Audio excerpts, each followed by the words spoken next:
अगला क्वेश्चन है हमारा, वाई इज इंश्योरेंस नीडेड और एडवांटेज और इंश्योरेंस, मतलब भाई एडवांटेज क्या है इंश्योरेंस कराने की, जरूरत क्या है इंश्योरेंस कराने की, ठीक है ना।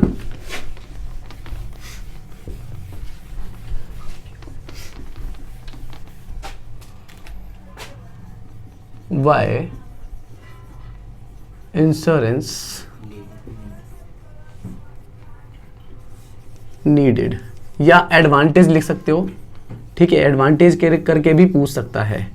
एडवांटेज ऑफ इंश्योरेंस, है ना, इंश्योरेंस कराने के क्या फायदे हैं। सबसे पहले प्रोवाइडिंग प्रोटेक्शन, सबसे बड़ी बात तो ये कि प्रोटेक्शन देता है आपको,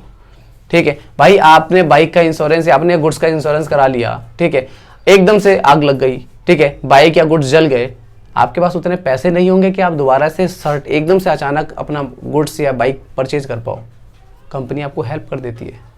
आपको दूसरी बाइक दे देती है, मतलब कहने का आप रिस्क से बाहर हो गए हो,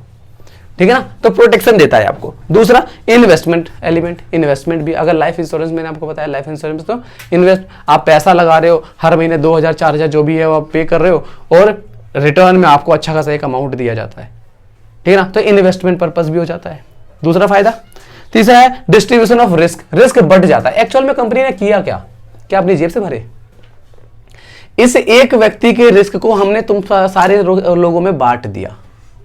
यही हुआ ना भाई, सबसे पैसा लिया था और जो पैसा इकट्ठा हुआ उसी पैसे से तो मैं हर बंदे का रिस्क को कवर कर रहा हूं, किसी को नुकसान और उस नुकसान को भरपाई कर रहा हूं, समझ में। तो रिस्क क्या हो जाता है, डिवाइड हो जाता है, रिस्क बढ़ जाता है, ठीक है।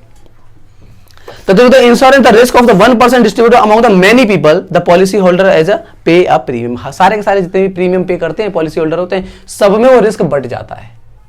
आई बात समझ में, ठीक है। नेक्स्ट है आपका loan facility, insurance company insurance के बिहाफ पर लोन भी देती है। जनरल इंश्योरेंस में तो नहीं मिलता कभी भी, पर लाइफ इंश्योरेंस में मिल जाता है। जैसे आप किसी LIC कंपनी में आपने वो कराया, इंश्योरेंस कराया, हर महीने आप 1000 रुपये देते हो, साल का 12,000 रुपये जा रहा है, 5 साल हो चुके हैं, 60,000 रुपये जा चुके हैं, ठीक है ना, 60,000 रुपये जा चुके हैं। अब 60,000 रुपये के ऊपर आपको 50%, 60%, 70% तक का लोन आपको प्रोवाइड करा सकती है, क्योंकि वो पैसे आपके कंपनी के पास जमा हो चुके हैं, ठीक है। तो कंपनी कहती है कि 60,000 जमा हो चुके हैं, चलो ठीक है, आपको मैंने 40,000 का लोन प्रोवाइड करा दिया, 40,000 एकदम से उसने दे दिया। अब चाहो तो जब मेच्योरिटी आएगी उसमें से 40,000 कटवा देना विद इंटरेस्ट, ठीक है, या फिर अपने लोन पूरे कर देना, अपना मेच्योरिटी का पैसा पूरा ले लेना, समझ में आया। तो क्या है, क्योंकि इसमें आपको सिक्योरिटी डिपॉजिट नहीं कराना पड़ेगा, क्योंकि आपका ऑलरेडी 60,000 रुपये कंपनी के पास जमा है, तो कंपनी आपसे कुछ गिरवी नहीं रख पाती है, ठीक है ना, आसानी से आपको लोन मिल जाता है। तो इंश्योरेंस पे जो है लोन की फैसिलिटी भी मिलती है। नेक्स्ट है इनकरेज टू सेविंग, सेविंग को इनकरेज करता है ना ये, कैसे भाई, आप सोचो कि मेरे को हर महीने 1000 रुपये जमा कराने, नहीं सेव कर पाओगे, पर अगर आप एक इंश्योरेंस करा लोगे ना 1000 रुपये का, अपने आप ही 1000 रुपये हर महीने निकल करके सेव होने लग जाएंगे, क्योंकि आपको पता है कि 1000 रुपये मेरे को LIC को देने हैं, ठीक है, और नहीं दूंगा तो उस पर फाइन भी लगेगा, ठीक है, आपके सेविंग होने लग जाती है, ठीक है, और सेविंग होते होते वो एक अच्छा खासा अमाउंट बन जाता है। आज के टाइम पे हर कोई एक बड़ी बड़ी महंगी चीजें क्यों खरीद लेते हैं आसानी से, इंस्टॉलमेंट बेसिस पे, छोटा अमाउंट हर महीने जा रहा होता है, पता ही नहीं चलता, 1000-2000 रुपये आप खर्च कर रहे हो और उसके बदले आपको मिल कितने आता है, 50-60,000 रुपये का कोई भी सामान मिल जाता है, तो आसानी से इंस्टॉलमेंट। तो क्या है, ऐसे ही ये जो LIC का जो इंश्योरेंस का जो पैसा है वो छोटा छोटा अमाउंट जाता है, जबकि इकट्ठा होता है तो एक बहुत बड़ा अमाउंट इकट्ठा हो जाता है, ठीक है।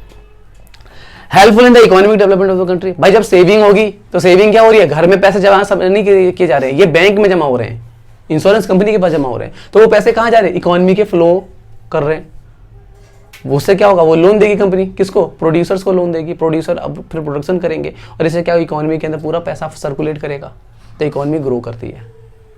ठीक है, तो इकोनॉमी जो है ग्रो करने में भी हेल्पफुल करता है, ठीक है। नेक्स्ट आपका more employment, insurance company start होगी तो कंपनी है जितना ज़्यादा ग्रो करेगी उतने ही ज़्यादा एम्प्लॉयमेंट बढ़ेगा, ठीक है। उसके बाद है रिबेट इन इनकम टैक्स, सबसे अच्छी बात तो यही है, आप LIC करा लो, उतनी इनकम पे टैक्स मत भरना, कितनी अच्छी चीज़ है। अगर आपका इनकम टैक्स बन रहा है, अच्छा खासा इनकम टैक्स बन रहा है, ठीक है, आप एक बड़े अमाउंट का इंश्योरेंस करा लो, जितना अमाउंट आप इंश्योरेंस कंपनी को देते हो ना, उतने अमाउंट को अपनी इनकम से घटा देना, उस पर टैक्स नहीं भरना। बड़े बड़े लोग यही करते हैं, ठीक है, अपने डॉगी का तक का इंश्योरेंस करा देते हैं वो लोग, क्यों करा रहे हैं भाई, टैक्स बेनिफिट लेने के लिए, क्योंकि लाइफ इंश्योरेंस पे या जितने भी इंश्योरेंस होते हैं उन पे जो है टैक्स का बेनिफिट मिल जाता है अंडर सेक्शन 80। ठीक है, तो जो है 80 के टैक्स, इनकम टैक्स के जो सेक्शंस हैं उनके तहत जो है अगर आप लाइफ इंश्योरेंस कराते हो तो उसके ऊपर जो है आपको टैक्स नहीं भरना है। हाँ, तो क्या हो गया, फायदा है एक तरीके का। ठीक है, ये भी एक एडवांटेज।